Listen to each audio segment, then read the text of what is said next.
gonna be one of those episodes, isn't it? So, what's your cutie mark problem? Oh, right. Well, my cutie mark is a dumbbell. But I've lifted every dumbbell in Ponyville. Have you tried lifting other things? You mean not dumbbells? Yeah. Yeah! I mean, no. I hadn't thought of that. You guys are awesome!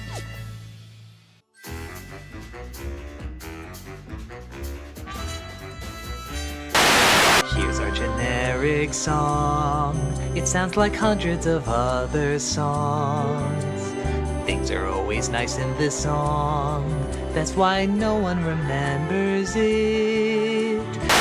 Draw me like one of your French girls. And 1, 2, 3, 4. 2, 2, 3, 4. 1, 2, 3, 4. 2, 2, 3, 4. Whatever kind of dancing y'all are doing, you're doing it together, and I want in. Would it be okay if I enrolled in this dance class? In Soviet Russia, you do not enroll in dancing class. Dancing class enrolls you.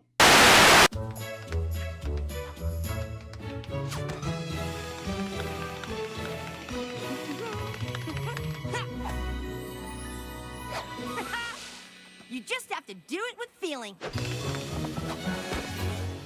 Man, I'll never be able to understand how some guys are able to do the splits without hurting themselves. You told me that you wanted to perform more than anything, but I was too caught up in myself to listen. You're the best dancer I've ever seen, and I'm here to convince you to get out on that stage.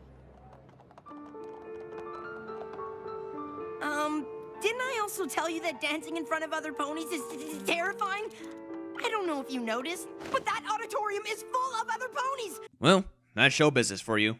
Besides, if Fluttershy can handle a crowd that big, I'm pretty sure you can handle it just fine. So suck it up, get out there, and break a leg.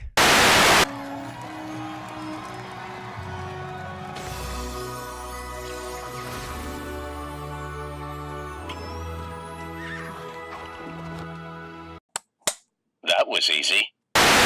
Alright, I think we had enough silliness for one episode.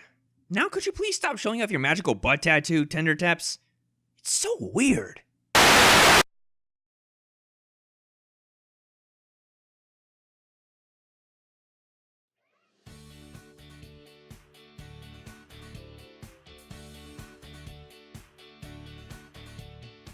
Man, it's been quite the long journey for these adventurous little fillies. 5 long years of trial and error, and now they're finally moving up in the world of Equestria as up-and-coming adults. On Your Marks not only serves as an effective, heartfelt epilogue to the lengthy episodic story arc of the Cutie Mark Crusaders trying to find their place in the world, but also offers fans of old and new a promising future ahead for the trio of fillies we spent 5 years getting to know while watching them grow.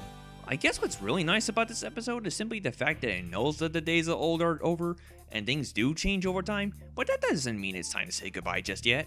Heck, the fact the show still seems interested in keeping them around instead of simply pushing them off to the sideline just goes to show how much fans have come to care about the CMC, while simultaneously highlighting their importance to the show as secondary protagonists. And I bet the writers are just as eager to see what kind of new ideas and stories they're now able to tell about them, now that they're done with their whole crusading for cutie marks thing. But On Your Marks is by no means an epilogue that passes with flying colors, even though this episode was actually pretty effective and memorable this time around. It's just that there's parts of this episode where stuff just kinda happens. It's not that I didn't care for what was going on, nor was I not chuckling at certain moments, but I guess while watching this episode, things just kinda happened, coming and going in rapid succession before moving on to the next thing. Call it pacing issues, but I don't think the episode really had an issue with pacing overall, and I'd say it's more of an issue with presentation.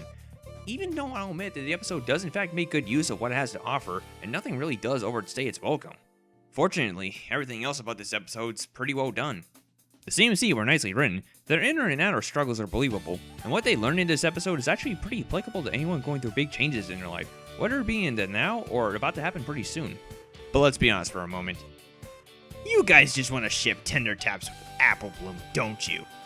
Oh, joking aside, On Your Marks is a pretty well made episode, and quite the solid epilogue to the CMC's lengthy quest to earn their cutie marks. Well, here's hoping we'll see Apple Bloom, Sweetie Belle, and Scootaloo again in future episodes, because as far as the show's concerned, they're not going anywhere anytime soon.